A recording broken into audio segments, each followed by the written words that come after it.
So you understand that we're going to talk about poop, right? Like we can all just pretend that we're adults and then we don't have to giggle or be offended when we talk about poop. Like we're going to talk about poop. We're going to look at visual representations of poop. So if that offends or upsets you, then why would you have clicked on this video? You might just want to sit and think about what's wrong with you. If that's the case, why would you do that to yourself? But for everybody else, we're cool, right? We're going to look at some things about poop. Because I talk about digestion in so many of our videos and I talk about poop all day, I kind of wanted to go through what's called this Bristol stool chart, which is a visual representation of different types of poop that the medical world uses so that you can talk to your healthcare provider and be like, oh man, my poop was a 1 today, or man, I'm really cranking out some 6s. And you don't have to describe your poop every time. You just give them a number. So we're going to go through what these different types are, but I also want to talk about like, why would it be like this? What could be going on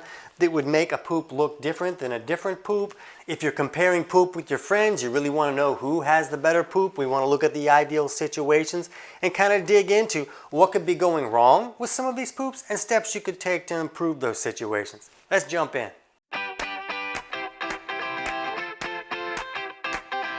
TC Hale is not a doctor and does not claim to be a doctor or licensed in any type of medical field. Don't be an idiot and use anything heard on the show as medical advice. This information should be used for educational purposes only, and you should contact your doctor for any medical advice. Now get off me.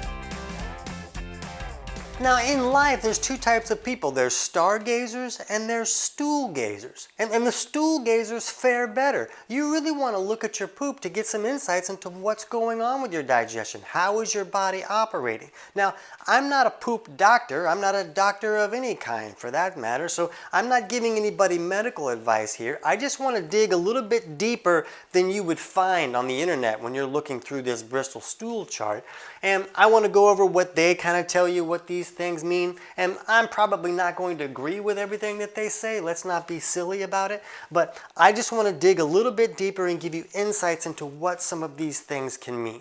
Because the goal shouldn't be to just have acceptable poop. Like you want to poop like a champion. You want things to be going really well. You want to look in the toilet and be, man, look at that thing. I got to post that on Facebook. I'm really proud of that one. So when there's things going wrong, we want to make adjustments because when you're pooping like a champion, that's a great indication that digestion is working in a way to allow your body to not only get the nutrients out of your food, so the body has access to the nutrients that it needs to function correctly, but also that your body has the ability to get rid of waste. We want to get rid of waste so that the body can function correctly. So let's look at these. And type number 1, a lot of people will call like rabbit pellets, and they're basically just little hard balls that will come out, and they're usually kind of hard to pass. And type 2 would be a similar situation, but they're stuck together, almost like a stool, but it's just little hard balls that are kind of stuck together. And most people are going to say, well, there's some constipation going on when you're up in this area. And then type 3 would be like a formed stool, like a sausage, but it might have some dry edges in there, almost like a corn on the cob kind of situation, but it would be a formed stool. And then type 4 would be a formed stool that was smooth, and maybe it looks like a sausage or maybe like a snake kind of situation. And type number 5 would be that the stool is in pieces, but there are like hard edges to it. There's like formed edges to it. And type 6 would be more like a porridge kind of situation where maybe it's in pieces or it's just kind of sloppy mess, and it's really not something you would want to show somebody. And then type 7 is just butt soup. That's just diarrhea, and it's just in a liquid form, and we don't really want to have that. That's not a good time for anybody. So let's kind of go through some of these things and considerations about the stool when we're looking at the stool so that we can gain more insights about what may be going on. And the optimal stool is really going to be this 3 and 4. These ones seem to be the more optimal situation. And a lot of the medical world will look at, well, if you have 2 through 6, it's okay. Don't worry about it. Everything is fine. But I'm a little bit more picky about my poop. I really want things going better than a 6 or a 2 or even a 5. I really want them in this poop like a champion zone. So when we're looking at these things about constipation, these are usually type 1 and type 2. These are going to be the constipation areas.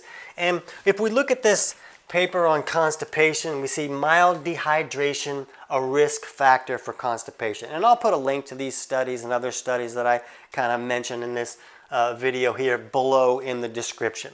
But this study here says in the elderly, low fluid intake, which may be indicative of hypohydration, was a cause of constipation, and a significant relationship between liquid deprivation from 2,500 to 500 milliliters per day and constipation was reported. So this is pretty common knowledge, and the problem is a lot of people deal with chronic constipation and they might have rabbit pellets, maybe only once a week or something like that. So when we're looking at constipation, they say, oh, well, you just need to drink more. So they're like, oh, okay, that makes sense. My stool is really hard and dry and it's difficult to move, so I'll drink a bunch more water. And oh, that did nothing, but I got up to pee 14 times last night. I did all my cardio in my sleep. So drinking more water usually doesn't help. And the reason that is because it's not just about the fluid that you're taking in. That certainly is a factor. A person does need to drink some water. A lot of people don't drink a whole lot of water. So that can be a factor, but it's really about where is the body sending your water. And it was Dr. Emanuel Rivisi who helped us understand that the body has this natural circadian rhythm at the cellular level. So during the day, the body should be in what's called this catabolic state. And that's where it's really good at creating energy and kind of keeping us going all day. And then at night, we move into this anabolic state where the body's very good at sleeping and resting, but also repairing and rebuilding. So both of those states are important. The problem is some people can get stuck in one of these states most of the time, where they really have a hard time moving back and forth from day to night like they're supposed to, for a wide variety of reasons.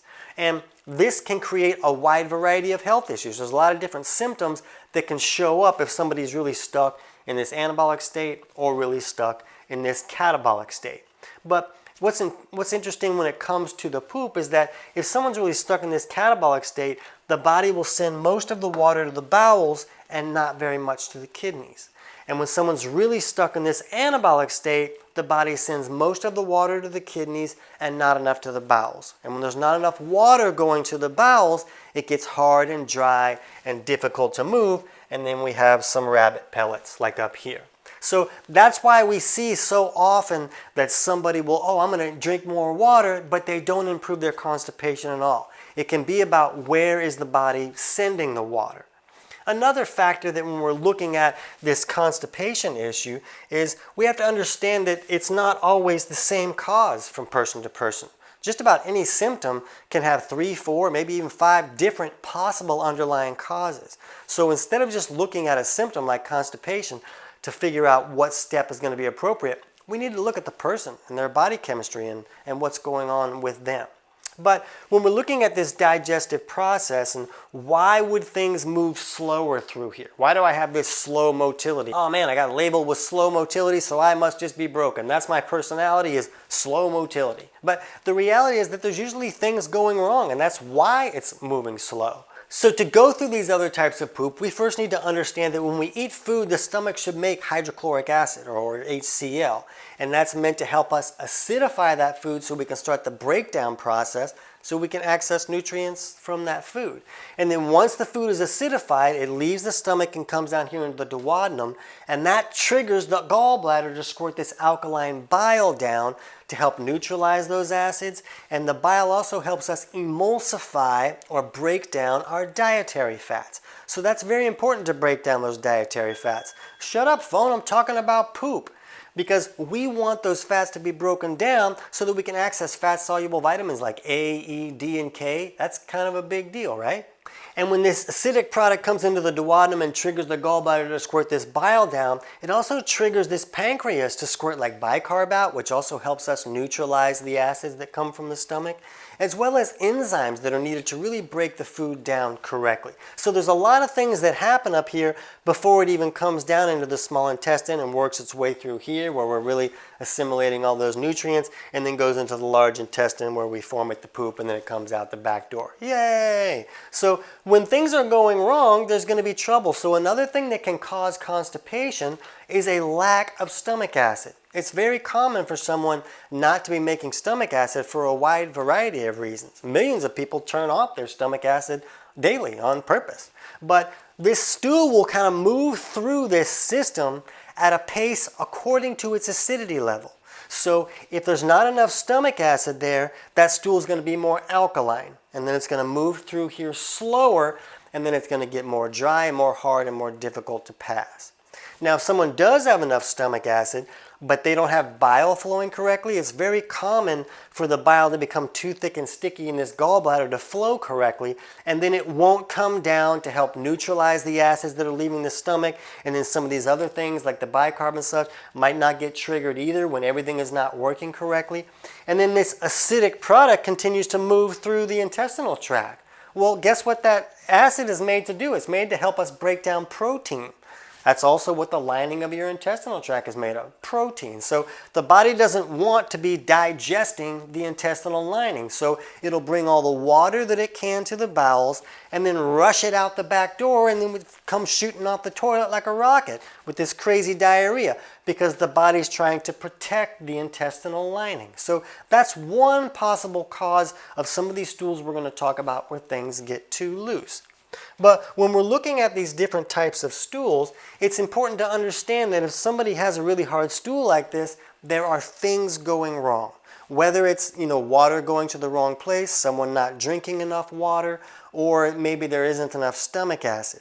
Another thing that we want to think about is that there can also be some type of bacterial or some other microorganism overgrowth, either in the stomach or the small intestine. And there's types of bacteria that can restrict stomach acid production. There's also a lot of bacteria that have waste that they put out that is alkaline. And that alkaline waste can neutralize the stomach acid that you're making, or they can put off all this alkaline waste in the small intestine if somebody has SIBO or small intestinal bacterial overgrowth. So there's a variety of things that can go wrong in that intestinal tract that can slow things down and make that stool a little bit harder and more difficult to move. We want to correct those things because we don't want rabbit pellets shooting out the back door. They're difficult to move, and it's letting us know that either there's water that's not going to the right place, or we have some type of infection, or we're not breaking down our food correctly to get all the nutrients out of that food. And that's going to lead to a wide variety of issues. So when we're looking at this diarrhea, that can be caused by a lack of bile flow, like we talked about, but there's other things that can cause chronic diarrhea as well. We can have inflammation in that intestinal tract. We can have some type of overgrowth in that intestinal tract, but a lot of times that overgrowth will come in because there's a lack of stomach acid. This acid is not just here to help us break our food down, it's the barrier to the whole body. So when varmints come in on the food that we're eating, they're supposed to die in an acid bath from that HCl in the stomach. So if someone doesn't have enough HCl, then they're going to let these bad guys come in, and then they come down here and they set up camp and they have a cake party and they raise their kids and have a great time.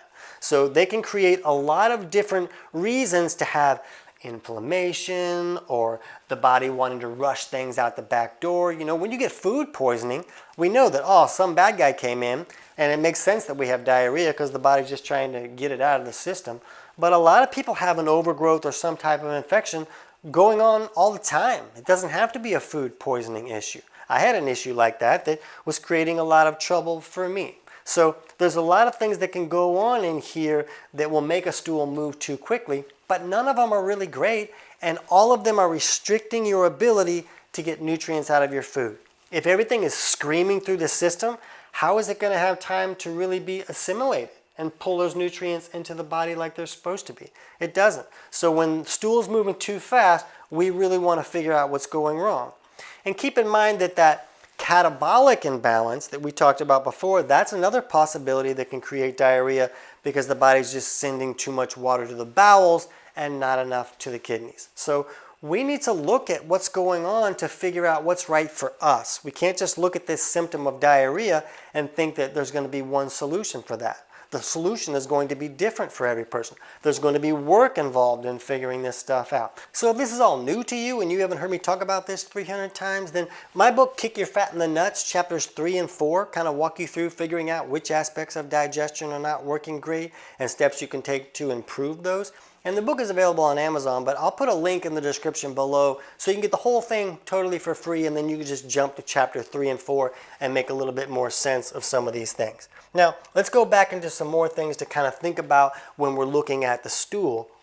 And of course, the looser things are getting, the more magnified the problem is.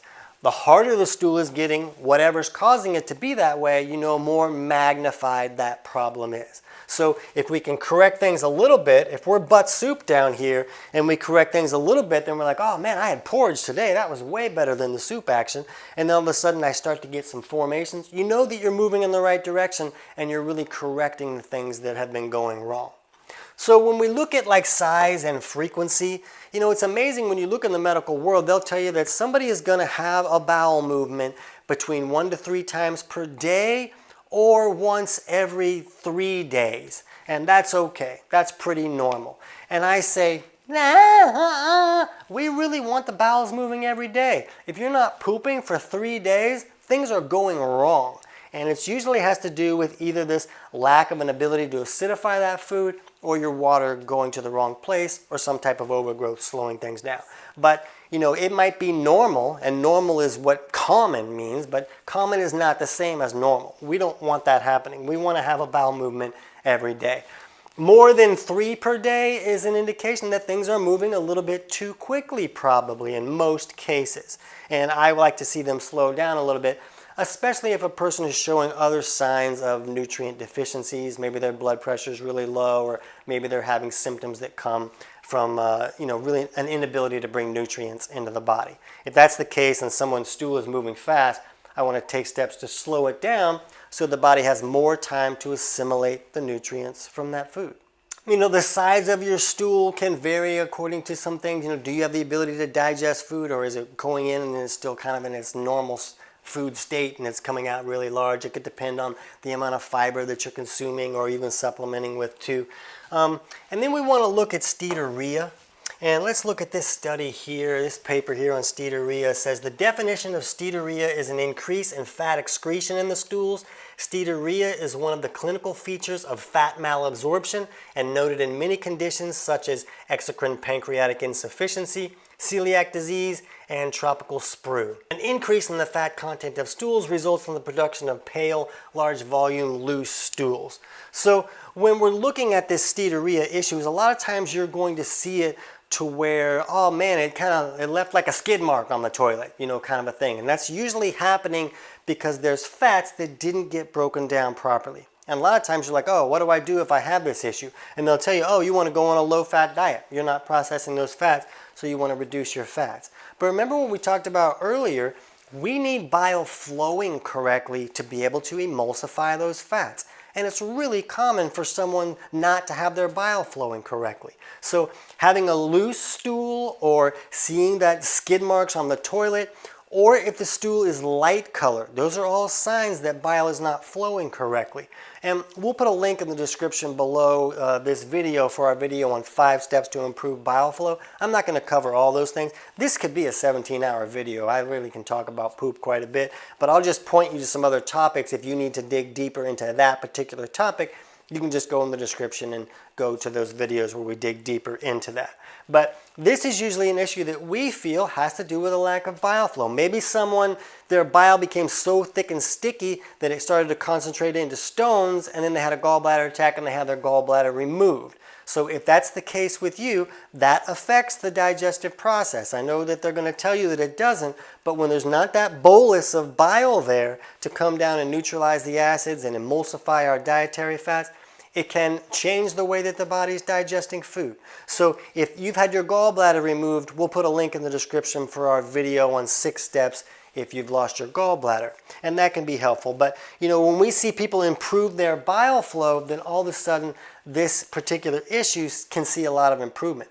so can the ability to get nutrients out of your food as well. Also with this steatorrhea, they also talk a lot about that can be from pancreatic insufficiency. There's enzymes that we need to have available to really break down those fats all the way to make sure everything's functioning. But again, a lot of times the pancreas is not releasing what it's supposed to release because the other functions further up the line are not happening to trigger that function. So we really got to look at the basic digestive functions and see if there's things going wrong there. And if you're not sure how your stomach acid is, we'll put a link in the description below for our video on 10 signs of low stomach acid so you can dig into that a little bit.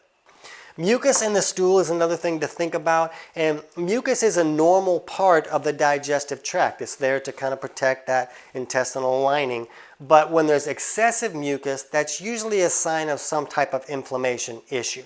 And there's a lot of different labeled inflammation issues out there, and a lot of them appear to be very mysterious and we don't know what's really causing this, but we kind of feel like a lot of times it has to do with one of those sides of digestion not working correctly. You know, if that stomach acid is not getting neutralized because bile is not flowing and the pancreas isn't putting bicarb out and all those things, then it's going to irritate that intestinal lining. Just like if you were to pour acid on your skin every day, that would create an irritation and even a sore. So when there's inflammation, the body will bring more mucus there to try to protect that tissue. And then when you're seeing a lot of mucus in your stool, then you know that there's a problem. There's something creating inflammation, whether that's some type of infection or one of those digestive malfunctions going on. Now, in any of these scenarios, if you're seeing food in your stool that is undigested, well, that should let us know, oh, I'm not digesting. I'm not digesting the food if I'm not able to break it down. So it's usually about that lack of stomach acid or the bile is not flowing correctly, because when this acidic product from the stomach meets this alkaline bile and bicarb and all these other things that are an opposite pH, it creates this sizzle that really helps us bust the food apart and get all the nutrients out of that food. So without that sizzle, we don't break the food down as well, and we might be seeing some undigested food in the stool. What if my poop floats? I hear that that's horrible and that I need to call 911. And there's a lot of opinions out there about this. There's people that will say, well, it's going to float if there's a lot of fat in the stool that's not digested correctly, it's not broken down, and because that fat is not as dense as water, and that will make it float. If there's a lot of gases in the system, the gas can get stuck in that stool and cause it to float. That could be an issue. That gas can come from some type of overgrowth that's putting out those wastes and creating those gases. That can come from food having to rot and ferment in the system because you didn't have enough stomach acid to really break it down. So now it just has to figure out another way to break down, so it kind of rots and ferments, and that can create gases and toxins. But anything that's creating excessive gas in the system can make that stool float. A lot of fiber can make the stool float. You know, if you think about fiber, a lot of times it's almost like wood. You know, they're plant substances, and wood would float. So a lot of times if there's a lot of fiber, that can cause things to float as well. And I don't always view a floating stool as an automatic, that's a bad thing, like some people would. Some people it just has to do with the food that they're eating, and it might float a little bit more. But it can have to do with like dysbiosis issues where there's not enough of the good bacteria that are going to process those fibers correctly, like they should be broken down when they're doing that. So there's a lot of issues that can create this floating stool issue, but I just don't view it like we need to call 911. If we're looking at the other aspects of digestion and correcting anything that is going wrong, I usually view that as more important. What about foul stool? Like, oh my gosh, that should not smell like that. I feel like I must be dead inside or something. And a lot of times that will go along with this steatorrhea. Like they're going to say, oh, that's usually like a steatorrhea issue, or you're dealing with malabsorption. And they view malabsorption as that it's the part of the digestive process here where you're supposed to absorb nutrients, and you're not absorbing them correctly, so that's called malabsorption. And they view that as this kind of area is broken and not working correctly. But I have a video where I talk about other possible causes of malabsorption. So if you're dealing with that issue, we'll put a link to that video in the description as well. But when we're looking at the foul stool, You know, think about that if you took a bunch of food and put it in a garbage can outside your back door and put the lid on it for a few days, you go back and you open it up and it's like, that's going to be foul. It's just rotting and fermenting in there. And that can go on in the body when the food is not being broken down correctly. When those fats are not being emulsified, they're going to become rancid and toxic. And oh my gosh, what is that? What is that odor? That can't be me. Nobody's going to like me if I smell like that. So that can be a sign of things going wrong. We really don't, you know, it shouldn't be flowers coming out the back door, but it shouldn't stink up the house where you have to spray 6 different things every time you leave the bathroom either. And stool color can be a very important thing to look at too, because that's giving us an indication, is bile flowing correctly and are we breaking down our food correctly? Bile is usually a green color, and that's what makes our stool that dark brown color. Now there's other things about stool color that can be important too, but the light colored stool is really the most important thing in my point of view. Is I really want to, if somebody has a light colored stool, that's really screaming that bile is not flowing correctly, which means that the body can't detox correctly. When the liver filters a lot of junk out of the body, it puts it into that bile so that the bile can carry it through the intestinal tract and take those toxins out the back door with the stool. And that's the main detox pathway. So when we're looking at a light colored stool, then that's really saying that the body can't detox, and that's going to create a whole lot of trouble. So you can see that there's really a lot to think about when we're looking at how this stool looks. There's a reason that looking at your poop is a really good idea. It can really give you insights into what's going on. So I hope that gives you some helpful insights into how to improve your digestion and how your body is functioning. And if you want to understand a little bit more about this stool color issue and what different colors can mean, you can jump over right now and check out our video on what does the color of my stool tell me. I can't wait to hear about your results.